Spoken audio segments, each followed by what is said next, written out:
Hello दोस्तों, बैलिज्म academy YouTube channel में आपका फिर से बहुत बहुत स्वागत है। दोस्तों, आज के इस वीडियो में हम मोस्ट इम्पॉर्टेंट क्वेश्चंस को सॉल्व करने वाले हैं, जो कि आपके यूपी टेट, सुपर टेट, लेखपाल, यूपी पीटी, साथ ही साथ आपके आने वाले किसी भी कॉम्पिटिटिव एग्जाम के लिए मोस्ट इम्पॉर्टेंट है। दोस्तों, इस वीडियो में मैंने सारे क्वेश्चन सेलेक्टेड लिए हैं, जो कि आपके सिलेबस पर बेस्ड होंगे, साथ ही साथ आपके प्रीवियस ईयर क्वेश्चंस पर बेस्ड होंगे।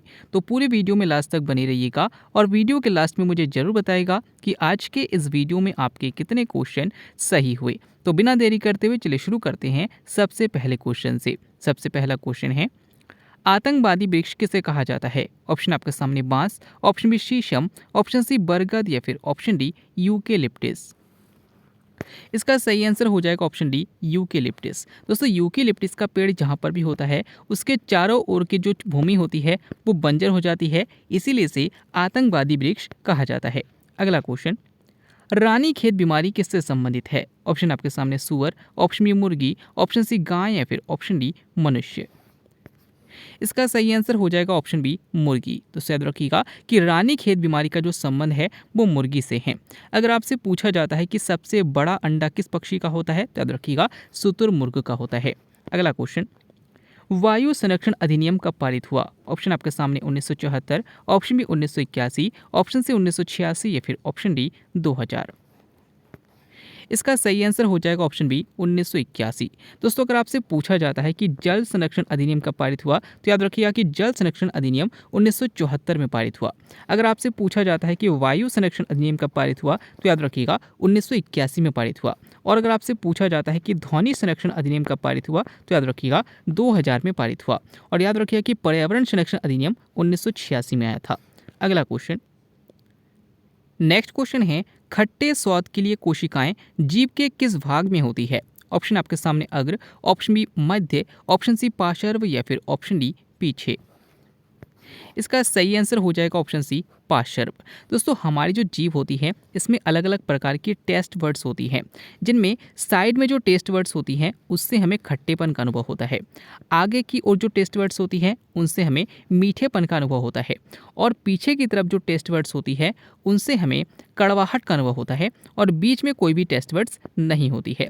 आपसे पूछा गया है कि खट्टे स्वाद के लिए कोशिकाएं जीभ के किस भाग में होती है, तो पार्श्व भाग में यानी कि साइड के पार्ट में होती है, यानी कि ऑप्शन सी हमारा बिल्कुल सही है।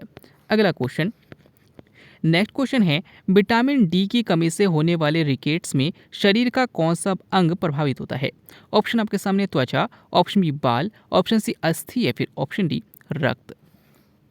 इसका सही आंसर हो जाएगा ऑप्शन सी अस्थि। तो याद रखिएगा कि विटामिन डी की कमी से रिकेट्स रोग हो जाता है और इसमें हमारी अस्थि यानी कि हड्डी प्रभावित होती है। अगला क्वेश्चन, चॉकलेट स्वास्थ्य के लिए हानिकारक हो सकते हैं क्योंकि इनमें किसकी मात्रा अधिक होती है? ऑप्शन आपके सामने zinc, option B nickel, option C सीसा या फिर ऑप्शन डी कोबाल्ट। इसका सही आंसर हो जाएगा ऑप्शन बी निकेल। दोस्तों, ये कहा जाता है कि चॉकलेट स्वास्थ्य के लिए हानिकारक होते हैं और इसके हानिकारक होने का जो कारण है उसमें निकेल की उपस्थिति होना है। अगर आपसे पूछा जाता है कि किस विटामिन में कोबाल्ट पाया जाता है, तो याद रखिएगा कि विटामिन B12 में कोबाल्ट पाया जाता है। अगला क्वेश्चन, वृक्ष के तने में रहने वाले प्राणियों को क्या कहा जाता है? ऑप्शन आपके सामने उभयचर, ऑप्शन बी उड़ाका, ऑप्शन सी वृक्षवासी या फिर ऑप्शन डी जलचर। इसका सही आंसर हो जाएगा ऑप्शन सी वृक्षवासी। दोस्तों, याद रखिएगा कि वृक्ष के तने में रहने वाले जितने भी जीव होते हैं उनको वृक्षवासी कहा जाता है। अगला क्वेश्चन, अशोक के शिलालेख किस लिपि में खुदे हुए हैं? ऑप्शन आपके सामने ब्राह्मी, ऑप्शन बी पाली, ऑप्शन सी मगधी या फिर ऑप्शन डी देवनागरी। इसका सही आंसर हो जाएगा ऑप्शन ए ब्राह्मी। दोस्तों, याद रखिएगा कि अशोक को शिलालेखों का जनक कहा जाता है और अशोक के जो शिलालेख मिले हैं उनकी बात करें तो उनको पढ़ने वाले जो पहले व्यक्ति थे वो जेम्स प्रिंसेप थे। और याद रखिएगा कि जेम्स प्रिंसेप ने अशोक के शिलालेखों को ब्राह्मी लिपि में पढ़ा है। तो याद रखिएगा, इंपॉर्टेंट क्वेश्चन है। अगला क्वेश्चन, नेक्स्ट क्वेश्चन है, ओजोन छिद्र सबसे अधिक किसके ऊपर बन रहा है? ऑप्शन आपके सामने Africa, option B Bharat, option C Europe या फिर ऑप्शन डी अंटार्कटिका। इसका सही आंसर हो जाएगा ऑप्शन डी, अंटार्कटिका। दोस्तों अगर हम पृथ्वी को देखें तो पृथ्वी के दक्षिणी भाग में आपको यहाँ पर अंटार्कटिका महाद्वीप मिलेगा। और याद रखिए कि सबसे अधिक जो ओजोन छिद्र मिल रहे हैं वो अंटार्कटिका महाद्वीप के ऊपर ही मिल रहे हैं। तो अगर आपसे पूछा जाता है कि सबसे बड़ा ओजोन छिद्र किस ध्रुव में है, तो आपका आंसर हो जाएगा दक्षिणी ध्रुव में है। अगला क्वेश्चन, झूलता मीनार किस स्थान पर है? ऑप्शन आपके सामने Lucknow, option B Golconda, option C Allahabad या फिर ऑप्शन डी अहमदाबाद। इसका सही आंसर हो जाएगा ऑप्शन डी, अहमदाबाद। दोस्तों याद रखिएगा कि झूलता मीनार अहमदाबाद गुजरात में है। यहीं पर अगर आपसे पूछा जाता है कि कुतुब मीनार का निर्माण किसने कराया था, तो कुतुबुद्दीन ऐबक ने करवाया था। अगर आपसे पूछा जाता है कि जो कुतुब मीनार है इसको पूरा किसने करवाया था, तो इल्तुतमिश ने पूरा करवाया था। लेकिन अगर आपसे पूछा जाता है कि कुतुब मीनार के अंतिम मंजिल का निर्माण किसने करवाया था, तो फिरोज शाह तुगलक ने करवाया था। तो कोई भी क्वेश्चन आपसे पूछा जा सकता है। अगला क्वेश्चन, कूल्हे की अस्थि क्या कहलाती है? ऑप्शन आपके सामने femur, option B humerus, option C स्त्रोणी मेखला या फिर ऑप्शन डी इनमें से कोई नहीं।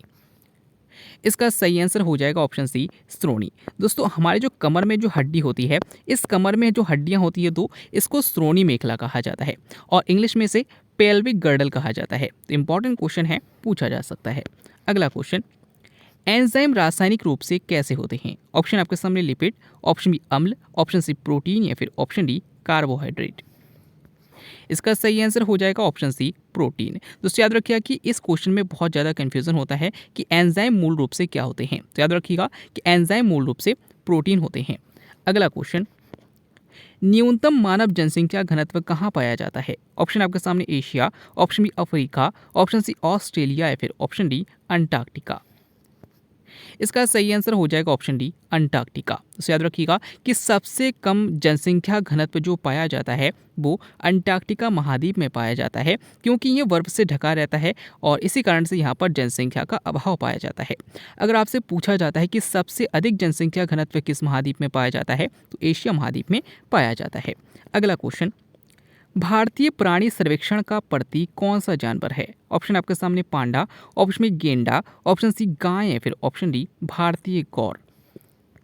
इसका सही आंसर हो जाएगा ऑप्शन डी, भारतीय गौर। दोस्तों भारतीय गौर एक तरीके से कह सकते हैं कि भैंस के आकार का जानवर होता है और ये जो है ये भारतीय प्राणी सर्वेक्षण यानी कि जूलॉजिकल सर्वे ऑफ इंडिया का प्रतीक है। अगर आप जूलॉजिकल सर्वे ऑफ इंडिया जो है इसका लोगो आप देखेंगे तो इसमें आपको ये जानवर मिलेगा। अगर आपसे पूछा जाता है कि WWF यानी कि वर्ल्ड वाइल्ड लाइफ फंड का जो प्रतीक है वो कौन सा जानवर है, तो याद रखिएगा पांडा है।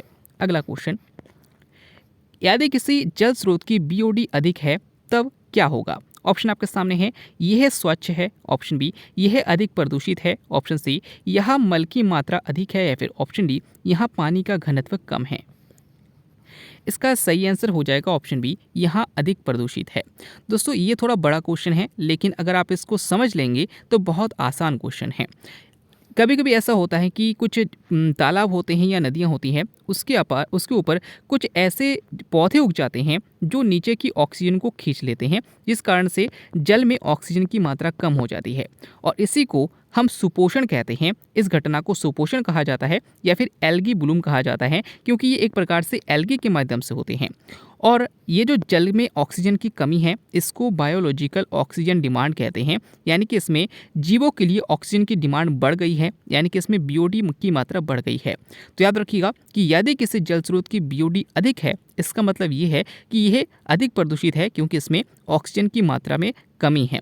तो आपसे पूछा गया है कि यदि किसी जल स्रोत की BOD अधिक है तो क्या होगा, तो यह अधिक प्रदूषित है।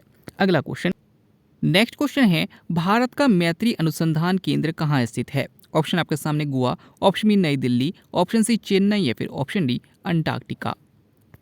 इसका सही आंसर हो जाएगा ऑप्शन डी, अंटार्कटिका। दोस्तों याद रखिएगा कि अंटार्कटिका महाद्वीप में बर्फ की अधिकता है और यहाँ पर जनसंख्या घनत्व भी कम है।